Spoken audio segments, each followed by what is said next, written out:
Bu hayotda mashina olib sotar bo'lsam ham, uyimni oldi to'la mashina bo'lsa ham bugun piyodaman.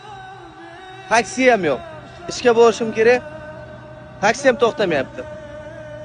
Har doim bir xil zo'r yashayman deb o'ylamay, qachondir nimadir bo'lib qolishi mumkin. Shuning uchun duo qilib yuring. Nazarlardan saqlaning. Ko'p narsa Instagramga qo'yavermang. Bir kun kelib hammasi chapga aylanib ketib qolishi mumkin. Mana shu narsani inobatga olib qo'ying. Ko'rdingiz, har kun qaysi mashina minsam ekan deb boshim qotardi. Mana bugun taksi ham yo'q ishga ketishga. Piyoda ketyapman. Lekin shukr qilaman nimaga? Mana bu ikkita oyog'im sog', ko'zim sog'man.